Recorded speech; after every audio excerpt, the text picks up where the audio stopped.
Hey everyone, welcome back to the channel.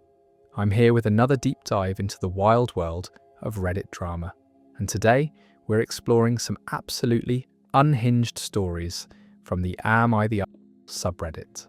This video was suggested by this comment. If you have any suggestions or know any subreddits, feel free to let me know in the comments section below, as I pretty much see every single comment that comes in. Quick bit of news, I just added channel memberships. It's just 2 tiers for now, so if you enjoy the content and want to support it a little more, feel free to check it out. Totally optional, but always appreciated. Anyways, I've got a collection of stories today, so grab whatever you're working on, get comfortable, and let's dive into some stories that will make you grateful for your own relatively normal problems. Let's start with this first one that honestly had my jaw on the floor.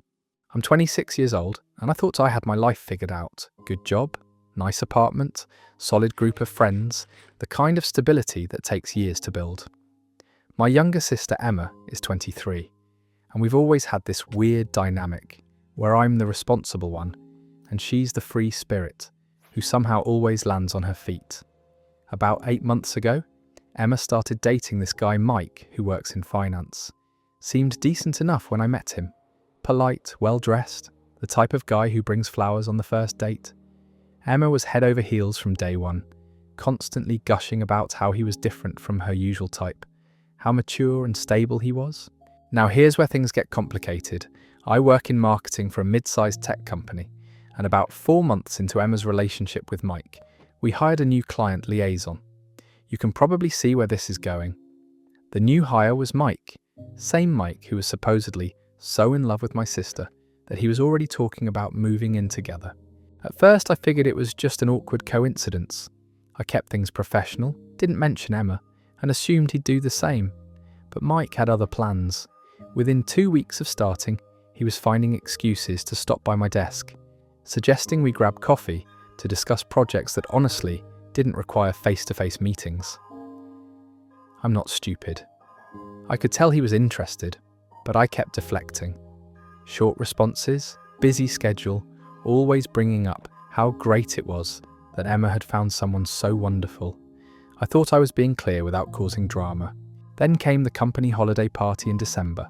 Open bar, fancy venue, everyone letting loose after a stressful quarter. I was talking to some colleagues near the bar when Mike appeared next to me, clearly having had a few drinks. He starts going on about how beautiful I look, how he's been thinking about me, how he made a mistake getting serious with Emma so quickly. I told him he was drunk and needed to go home to his girlfriend. My sister. You know, the person who's been planning their future together for months. That's when he dropped the bomb. He said Emma was sweet but immature, that what he really wanted was someone with their life together, someone like me. Then he leaned in and tried to kiss me.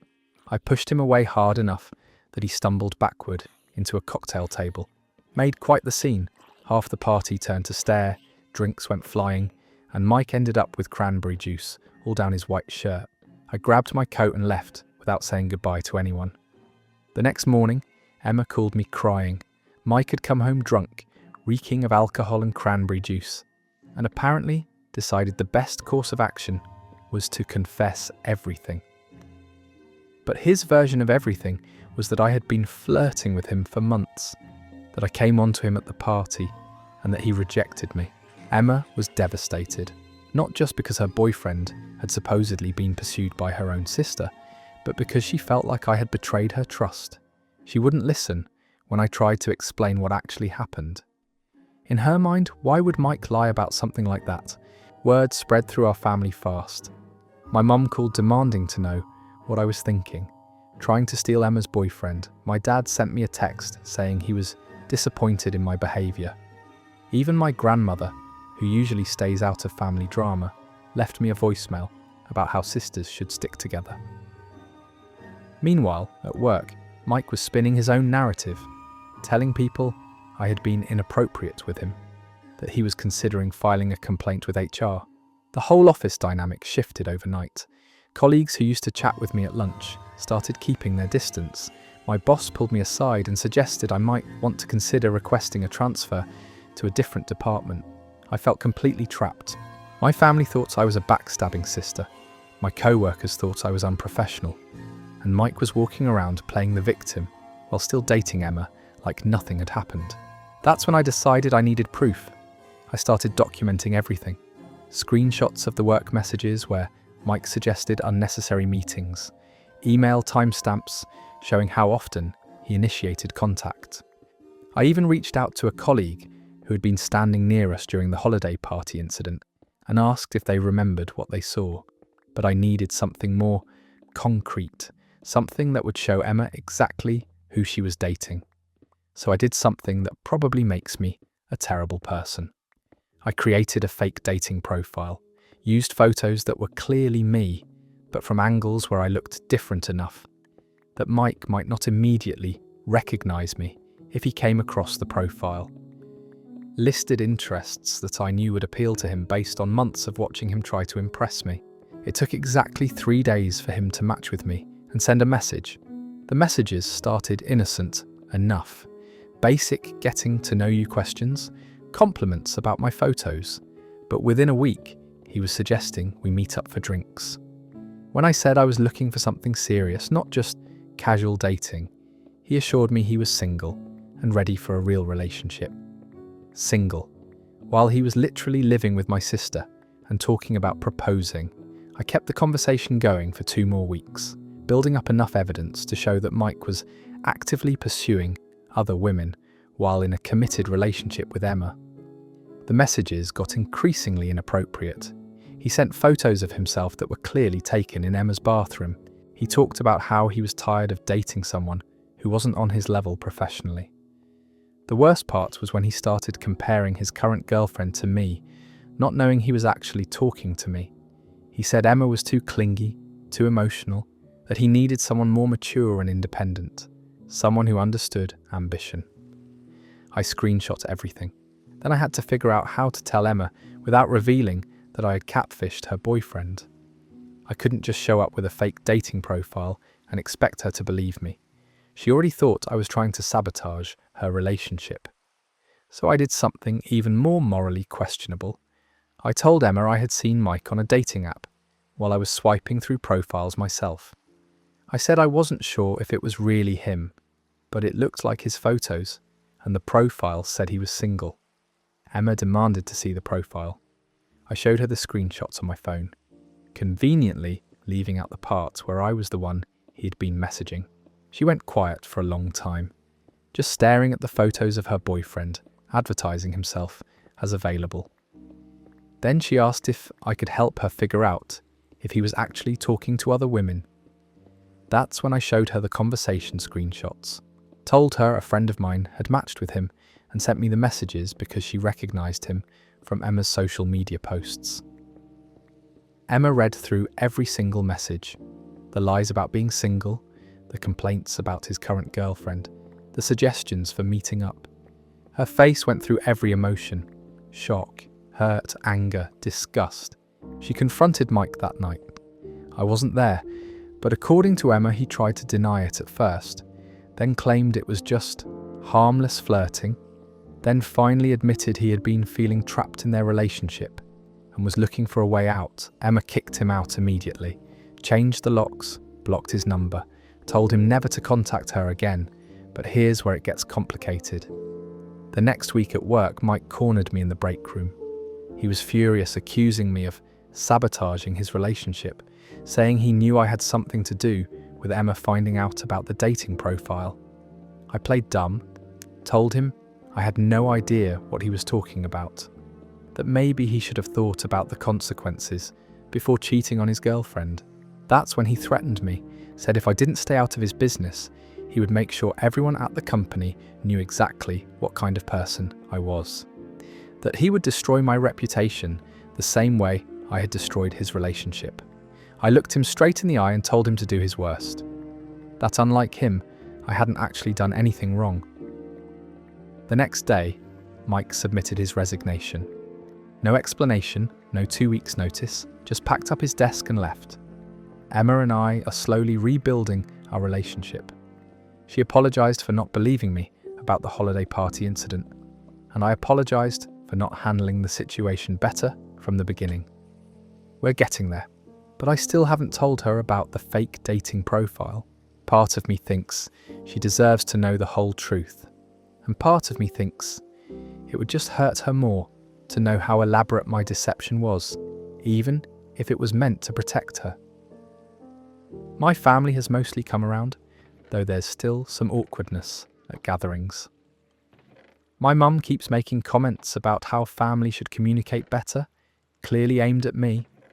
At work, things have settled down, but I can tell some people still wonder what really happened between Mike and me. The official story is that he left for a better opportunity, but office gossip has a way of filling in the blanks. So here I am, wondering if I'm the arsehole for catfishing my sister's boyfriend to prove he was cheating on her. I exposed him for what he was, but I lied and manipulated the situation to do it. Emma is better off without him, but she still doesn't know the full extent of what I did to get rid of him. Part of me feels justified because Mike was the one who chose to cheat, who chose to lie, who chose to try to manipulate both Emma and me. All I did was give him the opportunity to show his true colours. But another part of me knows that creating a fake profile crosses a line, that lying to Emma about how I got the evidence makes me almost as bad as Mike. I keep telling myself that the ends justify the means, that protecting my sister from a cheating boyfriend was worth the deception. But late at night, when I'm lying in bed replaying everything that happened, I wonder if I became the villain in my own story. The worst part is that I'd probably do it again. If I saw Emma heading toward another Mike, another guy who was going to break her heart and turn our family against each other, I think I'd use whatever tools I had to protect her. Does that make me a good sister or a manipulative person who can't mind her own business? All right, that story is done, and honestly, I don't even know where to start. On one hand, Mike was clearly a manipulative cheater who got exactly what he deserved. But creating a fake dating profile to catch him, that's some next-level detective work that crosses into morally grey territory. The sister was damned if she did, damned if she didn't. Her family already thought she was the villain, so maybe fighting fire with fire was the only option left. Still, the fact that she's keeping the catfishing secret from Emma feels like it could blow up later. Let's move on to our next story, because apparently family drama doesn't end there. I'm 31 years old, and I thought I had a good relationship with my parents. Sure, they could be a little controlling sometimes, but they helped me through college, supported me when I was getting my business off the ground, and we talked on the phone at least twice a week. I figured that's what close families do. My wife Sarah and I have been married for 3 years, and we'd been trying to have kids for about 18 months when we finally got pregnant last spring. We were over the moon. Sarah had been tracking everything, taking vitamins, doing all the research, and when that test finally showed 2 lines, we both cried happy tears in our bathroom at 6 in the morning. We waited until the 12-week mark to start telling people. Called my parents first, then Sarah's family, then close friends. Everyone was thrilled. My mum immediately started planning, talking about converting their spare room into a nursery for when we visited, buying baby clothes, the whole grandparent fantasy. Everything seemed perfect until Sarah's anatomy scan at 20 weeks. The ultrasound tech got quiet during the appointment, spent a long time looking at the screen, then excused herself to get the doctor. When the doctor came in, she explained that our baby had several markers for Down syndrome. She recommended we do an amniocentesis to confirm, but based on what she was seeing, she was fairly certain. Sarah and I sat in that sterile room holding hands while the doctor explained what this might mean. The potential health complications, the developmental delays, the reality that our child would need extra support throughout their life. She was careful not to influence our decision either way, just presented the facts and told us to take our time processing everything. We spent the next week researching, talking to specialists, reaching out to families who had children with Down syndrome. It was overwhelming and scary, but the more we learned, the more we realised this didn't change how much we wanted our baby. Yes, it would be challenging. Yes, our lives would look different than we'd imagined. But this was our child, and we were going to love them no matter what. The amniocentesis confirmed the diagnosis. Our daughter, we found out it was a girl, had Down syndrome. We decided to tell our families together, starting with my parents, since they'd been the most excited about becoming grandparents. I called and asked if we could come over that evening to talk about the baby. My mum had dinner waiting when we arrived. She'd made Sarah's favourite lasagna and bought sparkling grape juice to celebrate. She kept talking about how she'd started crocheting baby blankets and how my dad was already looking at cribs online. We sat them down in the living room after dinner. I explained about the ultrasound, the additional testing, and the diagnosis. I tried to stay positive, mentioning all the research we'd done about children with Down syndrome, living full, happy lives. The room went completely silent. My dad was the first to speak. He asked if we were sure, if we'd gotten a second opinion, if the doctors could be wrong. When I confirmed that yes, we were certain, he leaned back in his chair and let out this long sigh. Then my mum asked the question that changed everything. So what are you going to do about it? I didn't understand what she meant at first. I said we were going to prepare, maybe take some classes, connect with support groups, start researching early intervention programs. My mum shook her head. No, I mean, what are you going to do about the pregnancy? The implication hit me like a punch to the gut. Sarah's hand tightened around mine. I told my mum that we were going to continue the pregnancy, that we wanted this baby regardless of the diagnosis. That's when things got ugly. My dad started talking about quality of life, about the burden we'd be placing on ourselves and our marriage. My mum brought up the financial costs, the strain on our relationship, how this would affect any future children we might have.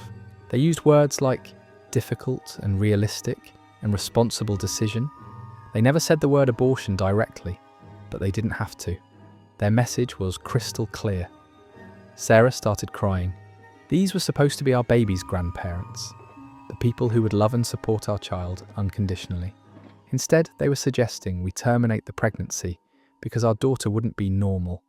I told them we'd made our decision, and we hoped they would support us. My mum said of course they'd support us, but they wanted us to really think about what we were choosing. The conversation ended awkwardly. We left earlier than planned, and the drive home was mostly silent, except for Sarah's occasional sniffles. Over the next few weeks, my parents kept bringing it up.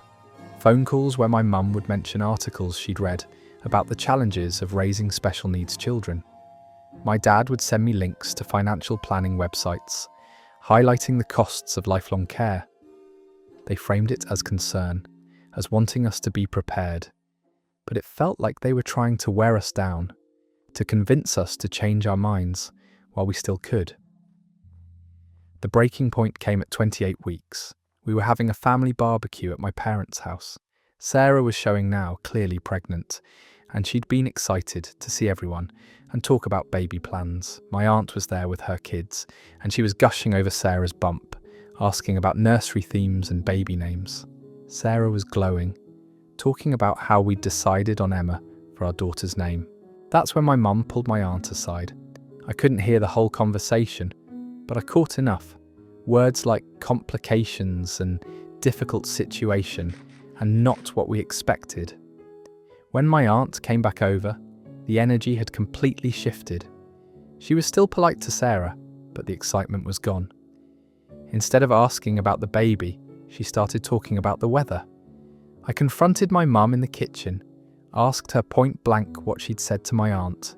She got defensive, said she was just explaining the situation so people would know to be sensitive, that it wasn't fair to let everyone get excited about a baby that might not survive or might have serious health problems. I lost it, told her that Emma was going to be fine, that children with Down syndrome weren't tragedies, that her granddaughter deserved better than shame, and whispered conversations. My mum started crying, saying she was just trying to protect everyone from disappointment, that she loved us and wanted what was best for our family. I told her that what was best for our family was support, not sabotage. We left the barbecue early. Again, Sarah was quiet on the drive home, then finally said what we'd both been thinking. They're ashamed of her. They're ashamed of Emma. And she's not even born yet. Mikaik. That night, I made one of the hardest decisions of my life. I called my parents and told them that until they could accept and love Emma exactly as she was, they wouldn't be part of her life. My mum was devastated. Said I was being cruel, that they were just trying to help, that they'd come around once the baby was born. I told her it was too late for that Sarah and I needed to protect our daughter from people who saw her as a burden or a mistake, even if those people were her grandparents. Emma was born healthy at 39 weeks. She's beautiful and perfect, and yes, she has Down syndrome. She's meeting her milestones. She smiles when she sees us, and she's brought more joy into our lives than I ever imagined possible. My parents have sent cards and gifts. They call occasionally, asking if they can visit, promising they'll be different now. My mum sent a long letter apologising, saying she was scared and didn't know how to handle the news, that she loves Emma and wants to be part of her life. But I can't forget those months of pressure and disappointment. I can't forget my mum pulling my aunt aside to whisper about our difficult situation. I can't forget the implication that our daughter would be better off not existing. Sarah thinks I'm being too harsh, that people can change and learn. She wants Emma to know her grandparents, even if they needed time to adjust their expectations. Part of me agrees. Part of me thinks I'm depriving Emma of relationships that could become meaningful. But another part of me remembers sitting in that living room, holding my pregnant wife's hand, while my parents essentially told us our baby wasn't worth keeping. I don't know if I'm protecting Emma or punishing my parents. I don't know if I'm being a good father or a stubborn son. All I know is that my daughter deserves to be loved unconditionally from day one, not tolerated after people get used to the idea of her. So there's that story, and honestly, my heart breaks for this family. The parents' reaction was absolutely awful. Treating their granddaughter like a burden before she was even born is unforgivable. But the complexity of family relationships means it's not black and white. Can people change and grow? Maybe. But should Emma's parents risk exposing her to that kind of conditional love? That's the impossible choice they're facing. Our next story takes us into completely different territory, but the family drama is just as intense. I'm 24 years old and I've been planning my wedding for 8 months. My fiancé David and I are getting married next month, and everything has been going smoothly until this past weekend when my future mother-in-law decided to lose her absolute mind. Linda has always been a little extra. She's one of those women who has opinions about everything and isn't shy about sharing them. But she raised David to be an amazing man, and she's always been kind to me. So I figured her occasional boundary crossing was just part of accepting her son's choice in partner. The wedding planning process has been mostly collaborative. Linda offered to pay for the flowers, which was incredibly generous, and she's been involved in choosing the arrangements. We've had a few minor disagreements about colours and styles, but nothing major.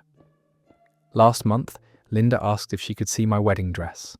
I explained that it was being altered and wouldn't be ready for another few weeks, but I showed her pictures from when I tried it on at the boutique.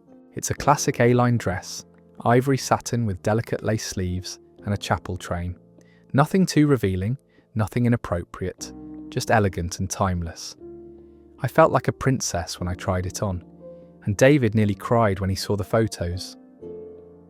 Linda looked at the pictures for a long time, then asked if I was sure this was the dress I wanted. I said yes, I loved it, and David loved it too. She nodded and said it was beautiful, that I'd look lovely. I thought that was the end of it. Fast forward to this past Saturday, I was at my final dress fitting, making sure everything was perfect for the wedding.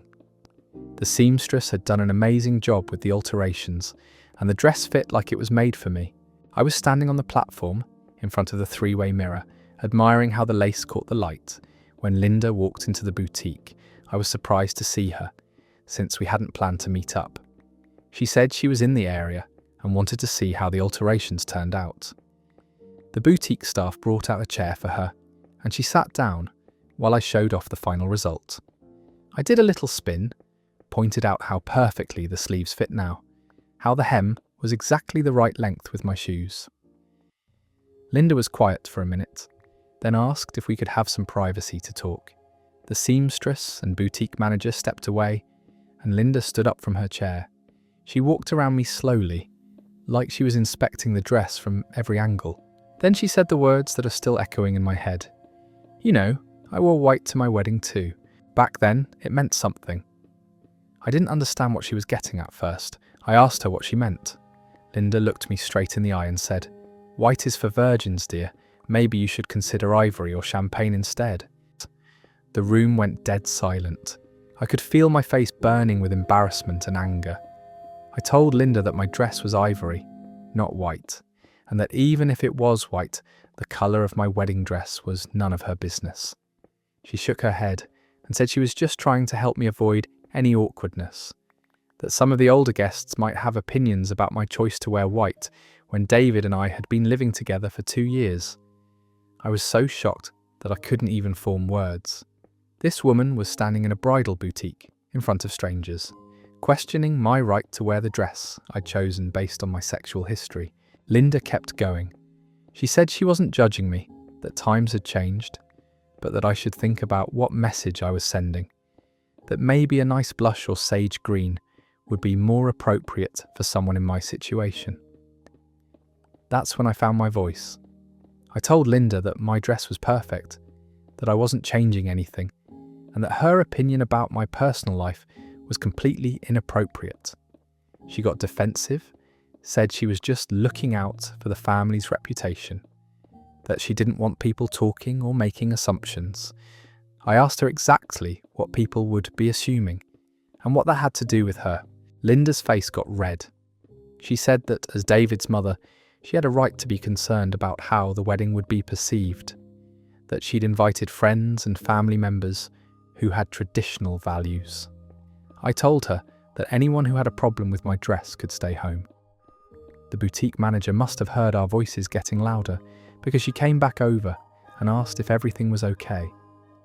Linda immediately switched to her sweet grandmother voice and said everything was fine, that we were just discussing some minor details. But I was done pretending. I told the boutique manager that my future mother-in-law was suggesting I change my dress colour because she didn't think I had the right to wear ivory. The manager's eyes went wide. She looked between Linda and me, clearly uncomfortable with being in the middle of family drama. Linda tried to backtrack, saying there had been a misunderstanding, that she just wanted me to be happy with my choice. I said I was perfectly happy with my choice, and that I'd be even happier if she kept her opinions about my worthiness to wear certain colours to herself. Linda left the boutique without saying goodbye. I stayed for another hour, double-checking every detail of the dress with the seamstress, but the whole experience was ruined. Instead of feeling excited about my final fitting, I felt judged and humiliated. When I got home, David could tell something was wrong.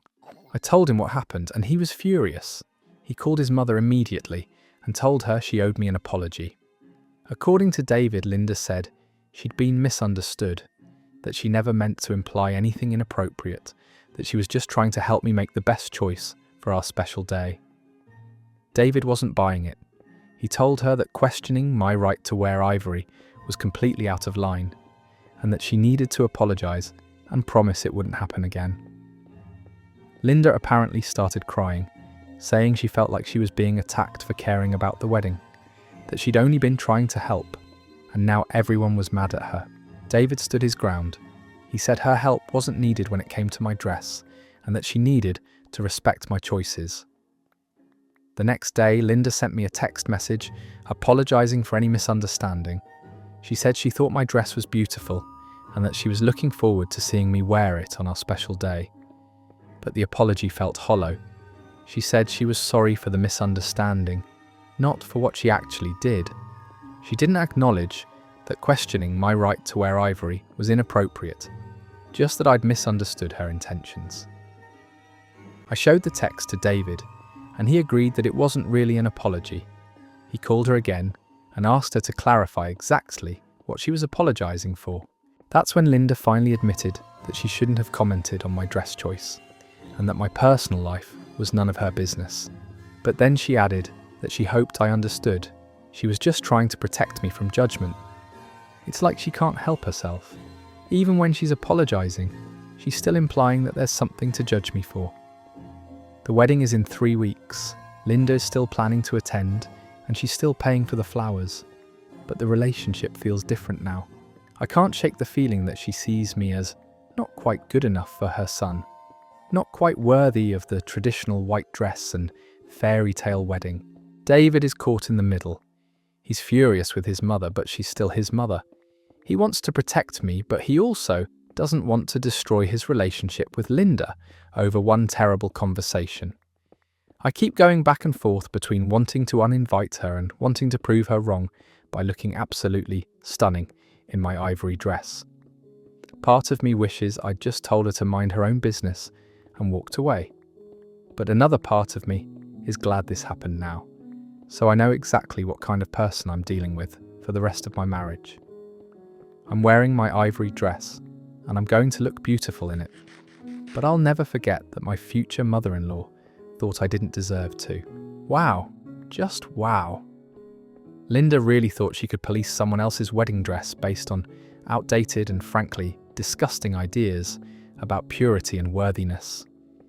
The audacity of standing in a bridal boutique and telling someone they don't deserve to wear ivory is breathtaking. At least David stood up for his fiancée, but this is definitely going to create lasting tension in that family. Some people really need to learn that their opinions about other people's personal lives should stay in their own heads. Now let's dive into our final story of the day. If you're still here listening to these wild family sagas, hit that subscribe button, because trust me, there's always more drama where this came from. And I love having you along for the ride through the chaos of human relationships. I'm 29 years old, and I've been married to my husband Jake for 5 years. We have what I thought was a solid relationship built on trust, communication, and shared goals. Jake works in construction management. I'm a nurse at the local hospital, and we've been saving up to buy our first house together. About 6 months ago, Jake started acting differently, not in an obvious way that would immediately raise red flags, but in small ways that accumulated over time. He'd come home from work later than usual, claiming he had to finish paperwork or deal with supplier issues. He'd take phone calls in the garage or outside, saying it was work-related drama he didn't want to burden me with. I trusted him completely, so I didn't think much of it. Jake had always been dedicated to his job, and construction projects can be unpredictable. Plus, he was still affectionate with me, still made time for our weekend date nights, still talked about our future plans. The first real sign something was wrong came when I noticed our joint savings account balance was lower than expected. We'd been putting away $800 a month for our house down payment, and when I checked the account in March, we were short about $3,000. When I asked Jake about it, he said there had been some unexpected expenses with his truck. Plus he'd had to front some money for work supplies that would be reimbursed later. He seemed annoyed that I was questioning him about it, which was unusual since we normally discussed all major expenses together. I let it slide because Jake had never lied to me about money before. But I started paying closer attention to our finances. Over the next 2 months, more money went missing.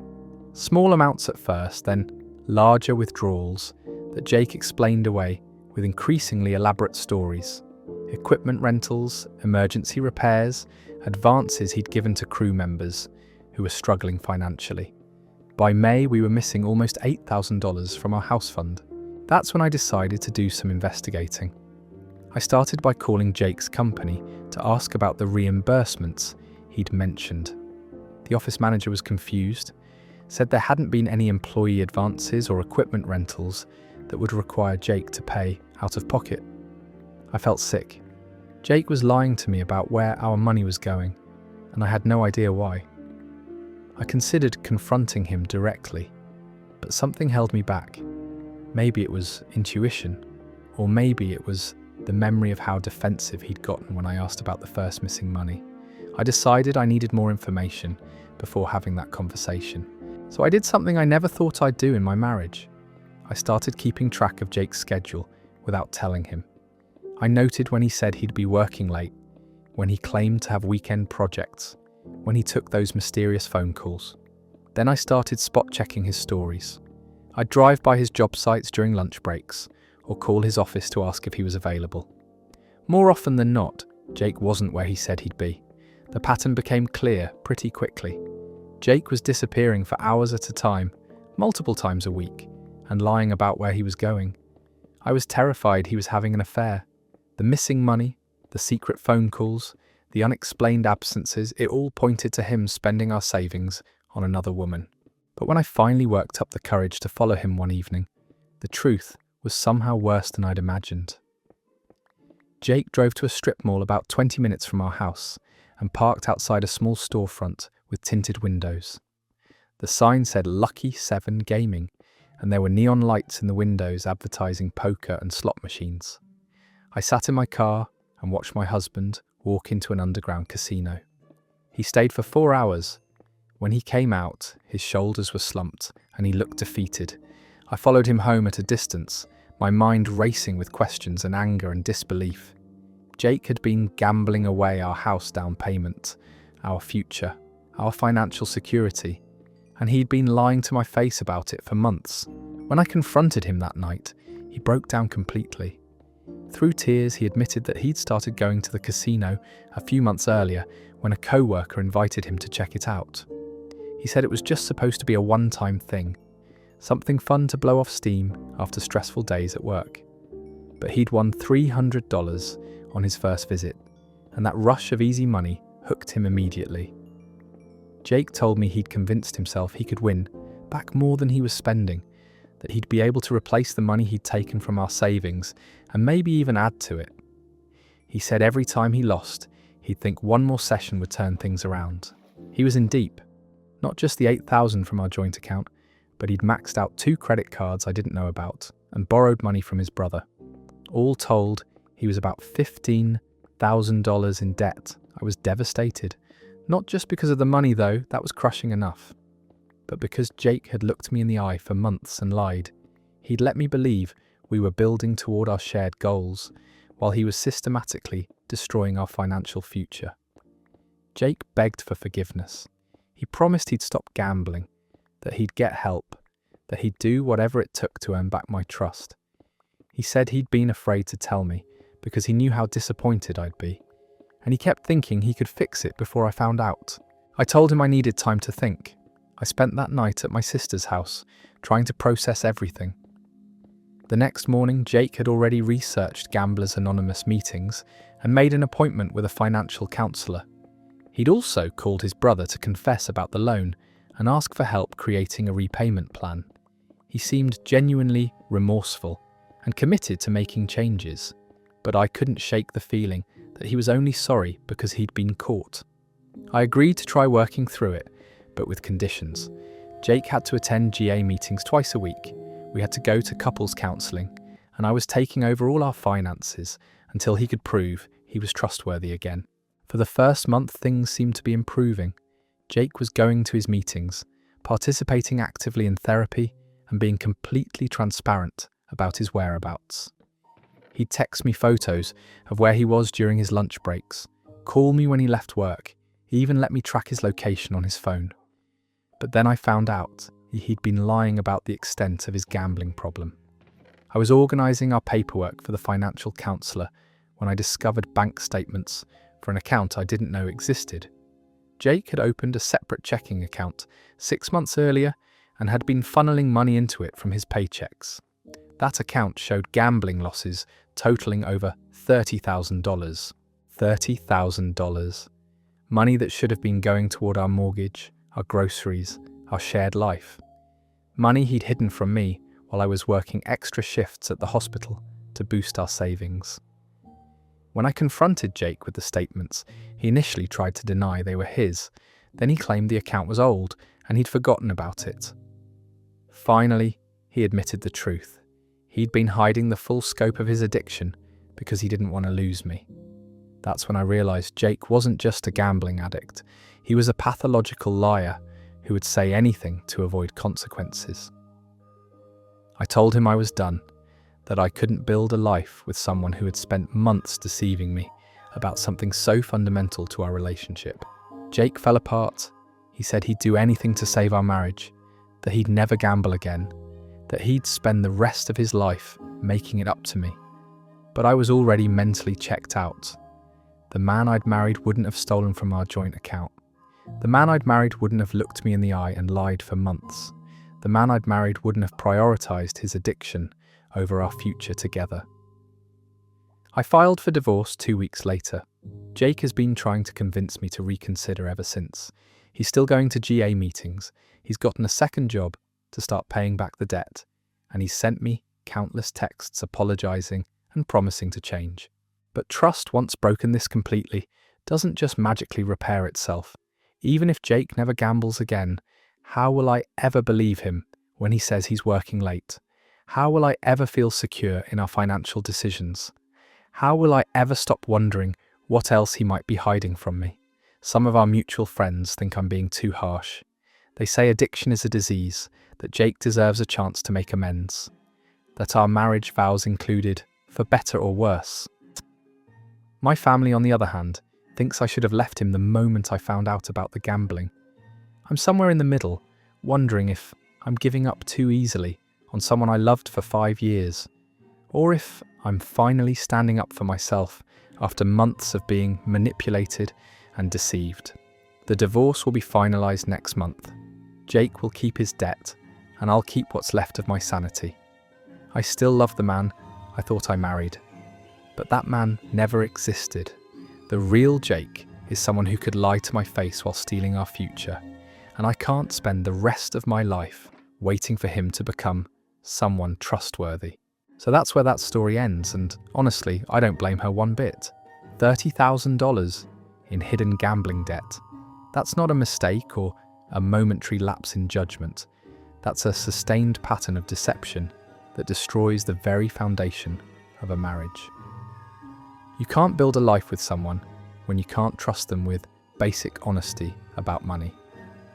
The friends saying she's being too harsh clearly don't understand that addiction doesn't excuse betrayal, and some bridges, once burned, can't be rebuilt. That wraps up today's dive into the messy, complicated world of family drama and relationship disasters. If you made it this far through all these wild stories, you're definitely my kind of person, and I'd love to have you stick around for more of these deep dives into human chaos. Hit that subscribe button if these stories kept you engaged, because trust me, the internet never runs out of people making questionable life choices, and I'll be here to share them with you. Looking back, I still can't believe how quickly everything unraveled, and it all started with something as simple as a family group chat. I'm 27 and I've always been the peacekeeper in my family. My parents divorced when I was 12, and I somehow became the messenger between them, the one who made sure holidays worked out, the one who smoothed over the awkward moments at graduations and birthdays. It was exhausting, but it was my role. My mum remarried when I was in college to a guy named Frank, who seemed decent enough. He was quiet, worked in accounting, treated my mum well. My dad stayed single, but dated occasionally. The arrangement worked because everyone stayed in their lanes. Last year, my mum suggested we start a family group chat to make coordinating easier. Just the 4 of us, me, my mum, my dad, and Frank. It seemed harmless enough. We'd use it for birthday reminders, holiday plans, sharing photos of my nephew when my sister visited. Everything was fine for months, normal family stuff. Dad would send pictures of his garden, Mum would share recipes, Frank would occasionally chime in with weather updates or local news articles. I was actually happy we'd found a way to stay connected without the awkward phone tag. Then Frank started getting comfortable. It began with little comments on Dad's posts. If Dad shared a photo of a fishing trip, Frank would respond with tips about better fishing spots. If Dad mentioned a movie he'd watched, Frank would recommend similar films. Harmless enough, but something about his tone felt off. Then came the corrections. Dad would share an article about local politics, and Frank would reply with fact checks or alternative sources. Dad would mention a restaurant he'd tried, and Frank would suggest better options nearby. Every interaction felt like Frank was trying to one-up him.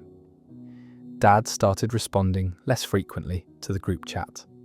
When he did participate, his messages were shorter, more formal. I could tell he was getting annoyed, but he was trying to keep the peace for my sake. The breaking point came 3 months ago during a discussion about Thanksgiving plans. Dad sent a message saying he was planning to cook this year and invited everyone over. He was excited about trying a new turkey recipe he'd found online, mentioned he'd already bought a special brine kit. Frank's response was immediate. "Actually, Jim, that brining method is outdated. Most professional chefs recommend dry aging now. I've got a technique that produces much better results. Happy to take over the cooking this year." Dad replied that he was looking forward to trying the new method, that he'd already started the prep work. Frank sent back a long paragraph about food safety concerns with amateur brining, complete with links to articles about proper temperature control and contamination risks. He ended with, "I just think it's better to leave complex cooking to people with experience. No offense." I watched this exchange happening in real time, cringing at my phone screen. Frank had essentially called my dad incompetent at cooking in front of the whole family. Dad's response was simple. "Thanks for the concern, I've got it handled." But Frank wasn't done. He sent another message suggesting Dad should at least let him supervise, that he'd hate for anyone to get sick from improperly prepared food. Then he added, "I know how important this is to you, Jim. I just want to make sure it goes well." That condescending tone was the last straw for Dad. He sent one final message. "Frank, I've been cooking Thanksgiving dinner longer than you've known this family. I think I can manage." The group chat went silent for 2 days. When the conversation resumed, it was just Mum trying to smooth things over, suggesting maybe we could all contribute dishes and make it a potluck-style dinner. Dad didn't respond at all. That's when I realised Frank had been systematically undermining my dad for months, disguising his put-downs as helpful suggestions and expert advice. And my mum either didn't notice or didn't want to see it. I decided to call Dad privately to check in. He was hurt, frustrated, and honestly questioning whether he wanted to stay in the group chat at all. "I feel like everything I say gets corrected or improved upon," Dad told me. "I can't share anything without Frank having a better way to do it. I don't need a lecture every time I mention what I had for lunch." I asked Dad if he wanted me to talk to Mum about Frank's behaviour. He said no, that he didn't want to cause problems in her marriage, but that he was getting tired of being treated like an incompetent child by his ex-wife's husband. The Thanksgiving dinner happened at Dad's house as planned. Frank and Mum came, but the atmosphere was tense. Frank made several comments throughout the meal about how surprised he was that everything turned out so well, how the turkey was actually quite good despite his concerns about the preparation method. Dad was polite but cold. I could see him mentally checking out of every conversation Frank tried to start. After dinner, Frank cornered me in the kitchen while we were cleaning up. He said he was concerned about Dad, that he seemed defensive and unwilling to accept help or advice. "I'm just trying to be supportive," Frank said. "I have a lot of experience with these things, and I hate to see him struggle when I could help." I looked at Frank and realised he genuinely didn't understand what he was doing. In his mind, he was being helpful, sharing his expertise, looking out for the family. He couldn't see how his constant corrections and suggestions were coming across as condescending and disrespectful. But intent doesn't erase impact. Dad felt belittled and dismissed, regardless of what Frank meant to accomplish. I decided to address it directly with Mum the next week. I explained how Frank's behaviour in the group chat was affecting Dad, how the constant corrections and suggestions were making him feel unwelcome in his own family's communication. Mum got defensive immediately. She said Frank was just trying to be helpful, that he had good intentions, that Dad was being overly sensitive. She accused me of taking sides and stirring up drama where none existed. "Frank cares about this family," Mum said. "He's trying to contribute and be involved. I don't understand why your father has to take everything as a personal attack." I tried to explain that it wasn't about Frank's intentions, but about the impact his words were having. That Dad felt like he couldn't participate in family conversations without being corrected or second-guessed. Mom said she talked to Frank about toning it down, but she also thought Dad needed to be more open to input from other family members. The conversation with Frank apparently didn't go well. According to Mom, Frank felt hurt and confused about being accused of undermining Dad. He said he'd just been trying to be part of the family, to contribute his knowledge and experience. The group chat limped along for another month with stilted, overly polite exchanges. Dad barely participated. Frank seemed to be trying to tone down his responses, but you could tell he was holding back comments he wanted to make. Then came the incident that ended everything.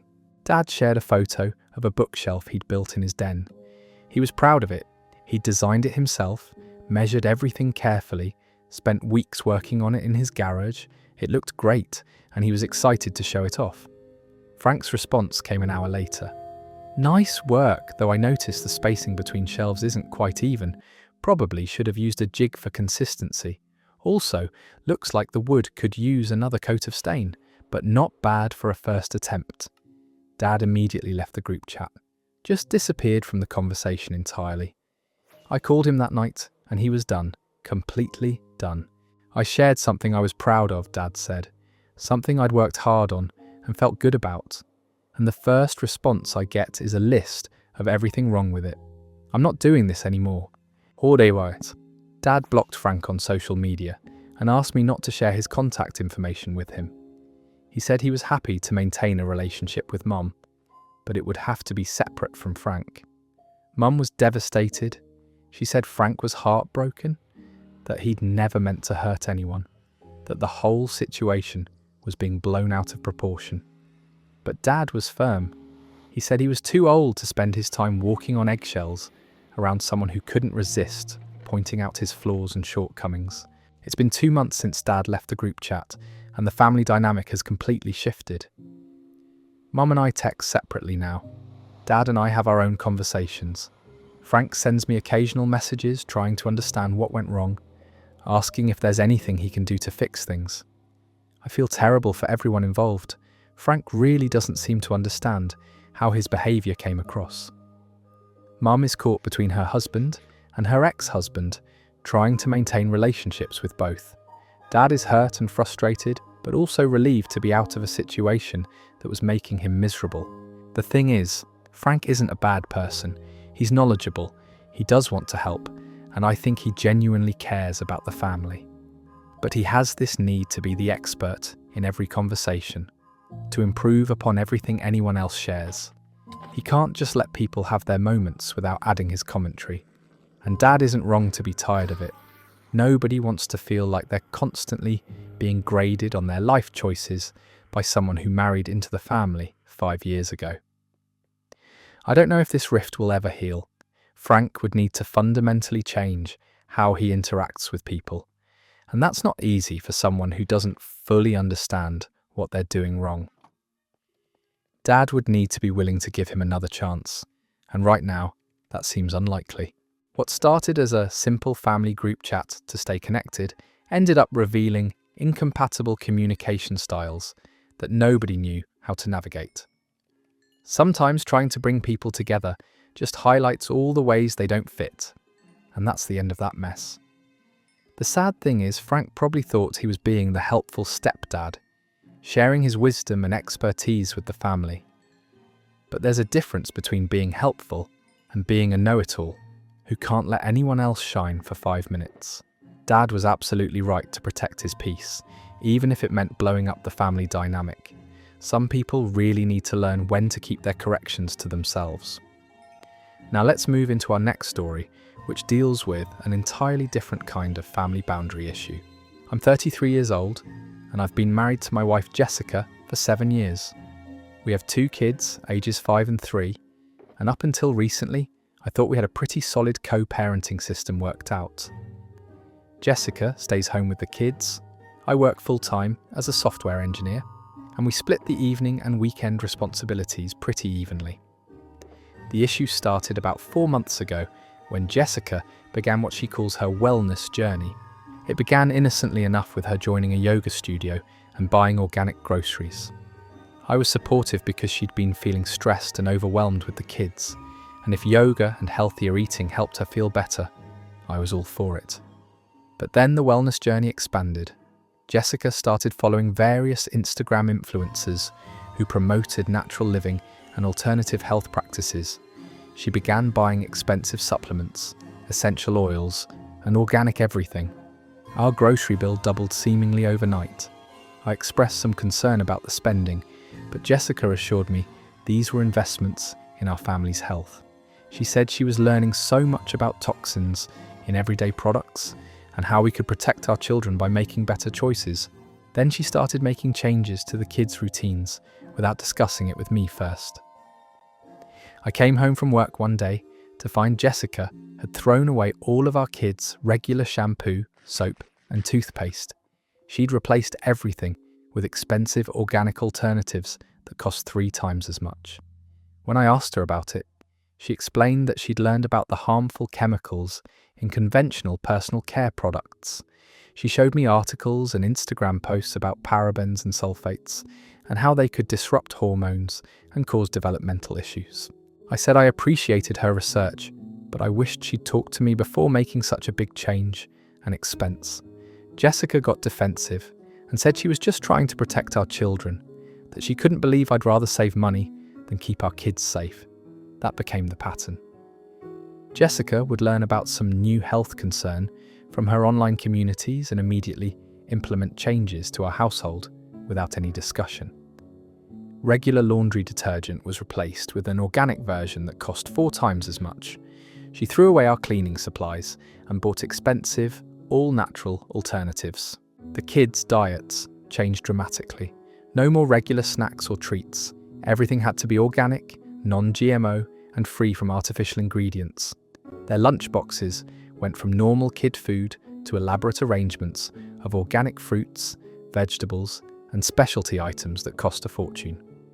Our 5-year-old started complaining that her lunch was weird compared to her classmates.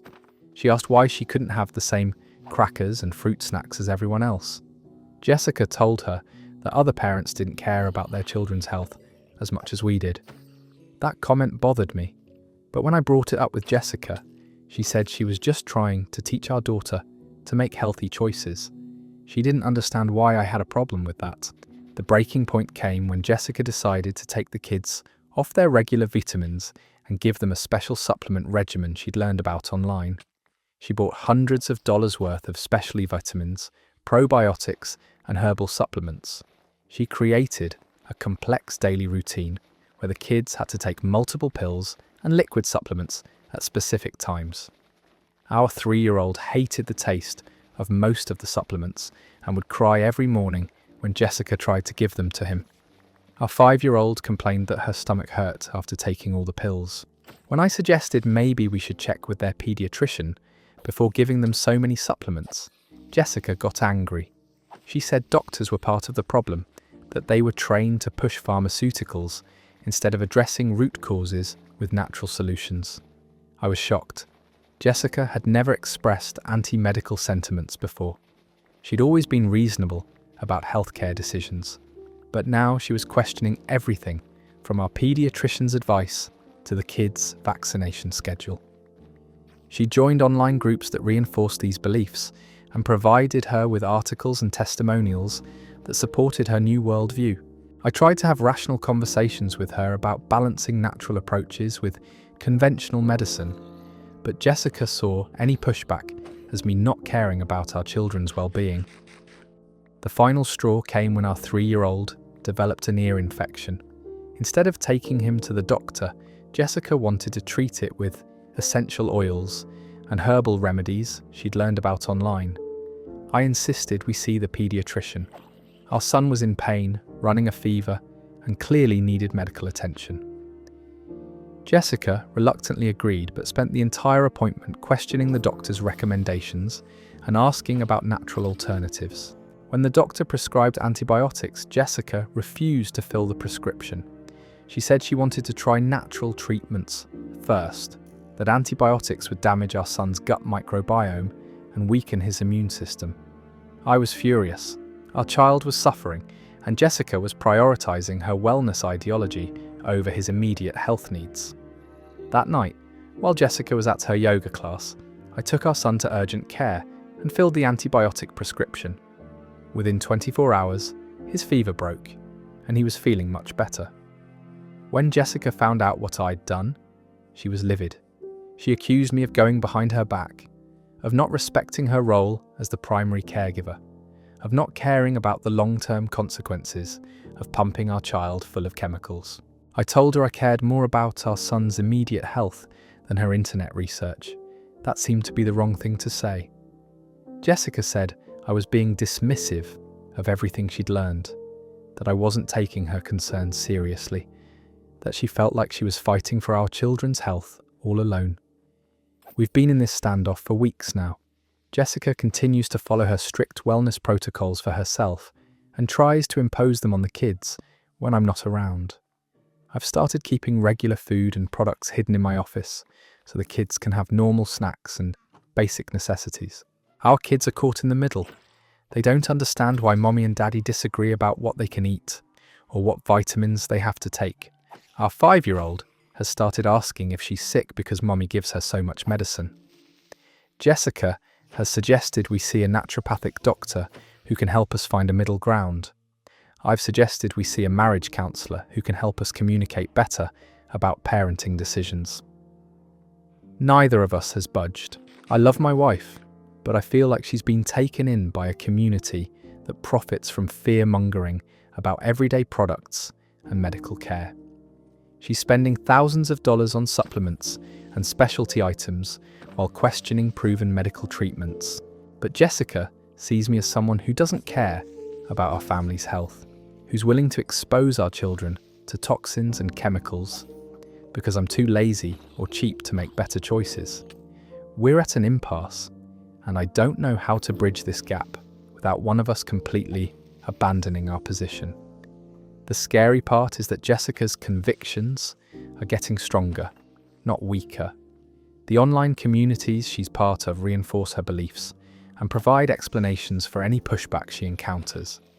They tell her that resistance from family members is normal, that people who haven't awakened to these truths will try to hold her back.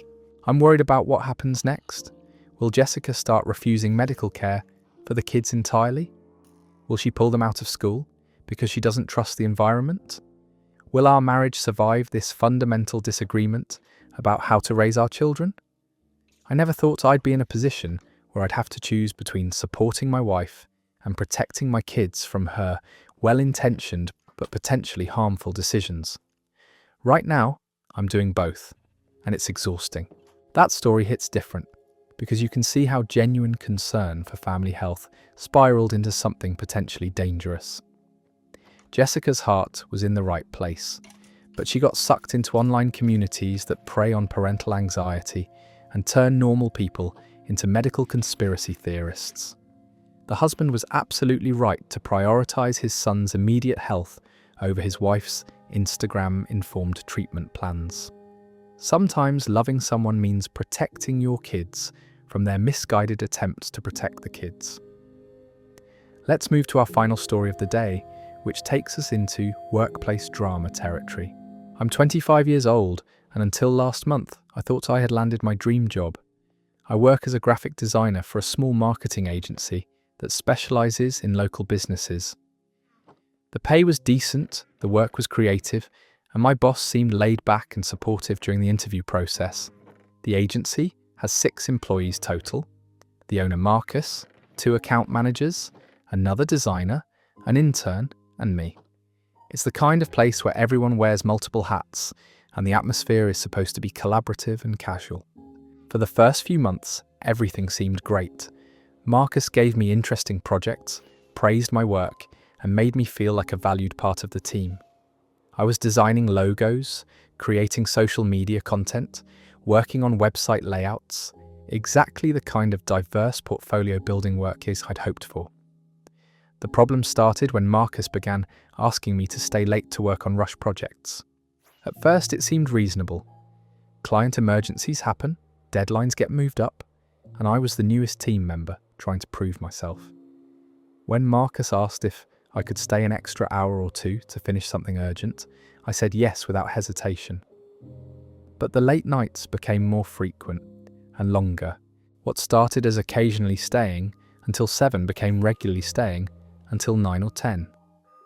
Marcus would appear at my desk around 5:30 with a new urgent project that absolutely had to be finished before morning. The other employees seemed to leave right at 5, but Marcus made it clear that as the junior designer, I was expected to handle the overflow work that came in at the end of the day. I didn't want to seem unwilling or difficult, so I kept saying yes. I figured this was part of paying my dues in a competitive industry. Then Marcus started assigning me work that had nothing to do with graphic design. He asked me to reorganize the supply closet because I had such a good eye for organization. He had me research and book his personal travel arrangements because I was so good with logistics. He asked me to pick up his dry cleaning during my lunch break because the cleaners was right near that sandwich place you like. Wah! When I hesitated about the dry cleaning, Marcus said he was swamped with client work and really needed the help. He framed it as everyone pitching in to keep the agency running smoothly. But I noticed that the other employees were never asked to do Marcus's personal errands, just me. The breaking point came when Marcus asked me to dog sit his golden retriever over a long weekend while he went out of town. He didn't ask, he assumed. He mentioned casually on a Friday that he'd drop off Cooper's food and toys at my apartment Sunday morning, and that Cooper was a good dog who wouldn't be any trouble. I was so caught off guard that I didn't know how to respond. By the time I processed what had happened, Marcus was already walking away, saying he'd text me his address for the key pickup. I spent the weekend dog-sitting for my boss, walking Cooper 3 times a day, and wondering how my job had turned into unpaid personal assistant work. When Marcus returned, he thanked me briefly and handed me a $20 bill, like I was a teenager who'd done him a small favour. That's when I realised I needed to set some boundaries. The next time Marcus asked me to stay late for a non-urgent project, I politely declined. I explained that I had personal commitments and suggested we prioritise the work during regular business hours. Marcus seemed surprised but said he understood. However, over the next few days I noticed a shift in his attitude toward me. He stopped including me in creative brainstorming sessions. He gave the more interesting projects to the other designer and assigned me repetitive, basic tasks. When clients complimented my work, Marcus would redirect the credit to the team as a whole, rather than acknowledging my specific contribution. The passive-aggressive treatment continued for weeks. Marcus would make comments about team players and going above and beyond. He'd mention how much he valued employees who were willing to do whatever it takes to help the agency succeed. It felt like I was being punished for establishing normal work boundaries. The situation escalated when we landed a big client that required a major rebranding project. It was exactly the kind of high-profile work I'd hoped to be involved with when I took the job. Marcus assigned the project to the other designer, even though I had more experience with brand identity work. When I asked about it, he said he needed to give it to someone he could count on to be flexible with their time and availability. The message was clear. If I wanted good assignments, I needed to go back to being available for whatever Marcus needed, whenever he needed it. I decided to document everything. I started keeping track of the extra hours I worked, the personal tasks I was asked to do, and the way project assignments seemed to correlate with my willingness to do unpaid overtime. I also started researching labour laws. Turns out that asking an employee to do personal errands isn't illegal, but there are rules about overtime pay and job duties that don't match your official role. I realised I'd been working an average of 55 hours per week, but only getting paid for 40. All those late nights and weekend tasks added up to hundreds of hours of unpaid overtime.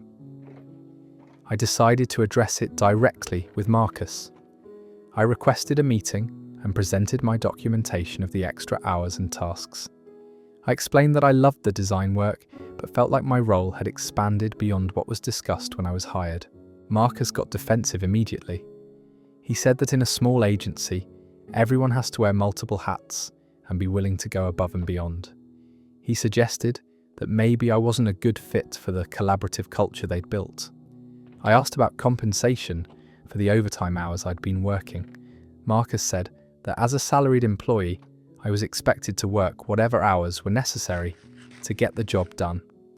But I wasn't actually salaried, I was hourly, which meant I should have been getting overtime pay for anything over 40 hours per week. When I pointed this out, Marcus said we'd have to look into it, but his tone suggested he had no intention of paying me for past overtime. That's when I decided to file a complaint with the Department of Labour. I gathered all my documentation, timesheets, text messages, asking me to do personal tasks, emails about last-minute projects, and submitted a formal complaint about unpaid overtime. The investigation took 3 weeks. During that time, Marcus's behaviour toward me became openly hostile. He criticised my work constantly, excluded me from team meetings, and made comments about employees who couldn't be trusted. When the Labour Department investigator contacted the agency, Marcus called me into his office and accused me of trying to destroy the business. He said I was being vindictive and ungrateful after everything he'd done for me. I reminded him that everything I'd documented was factual. The hours I'd worked, the tasks I'd been assigned, the pay I'd received. If that looked bad, maybe the problem wasn't with my documentation. The investigation concluded that the agency owed me over $4,000 in unpaid overtime. They also found that asking me to do personal errands during work hours violated several labour regulations. Marcus was furious. He paid the back wages as required, but made it clear that my future at the agency was limited. I started job hunting immediately. 2 weeks later, I gave my notice. Marcus accepted it without trying to convince me to stay, which told me everything I needed to know about how he viewed my contribution to the team. My last day was awkward. The other employees seemed uncomfortable with the whole situation. Some of them thanked me privately for standing up for workers' rights, but nobody said anything publicly.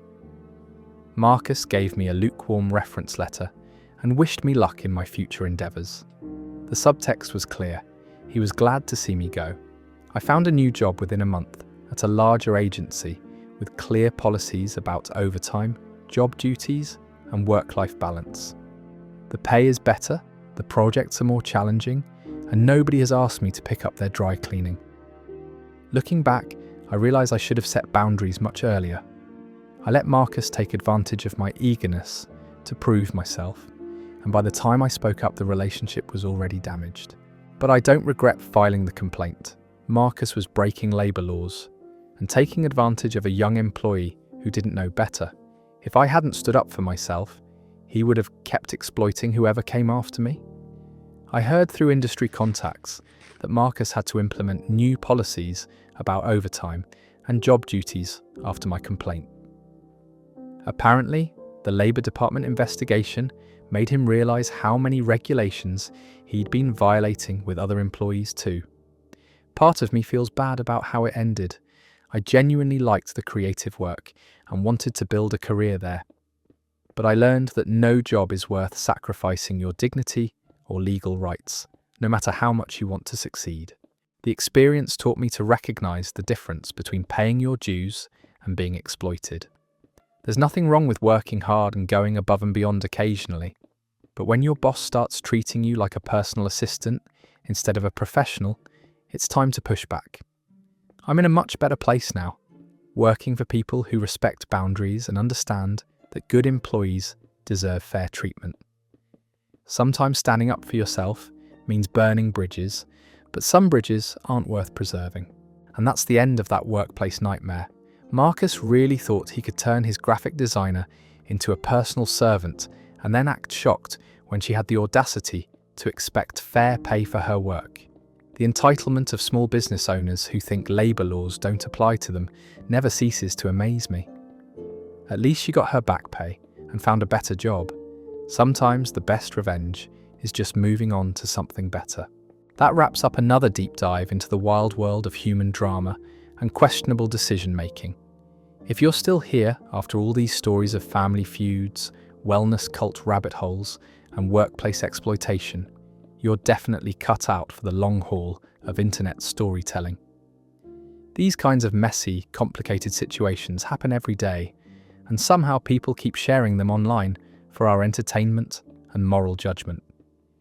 Hit that subscribe button if you enjoyed this journey through relationship chaos and family dysfunction, because there's always more where this came from, and I love having you along for the ride through the beautiful disaster that is human nature.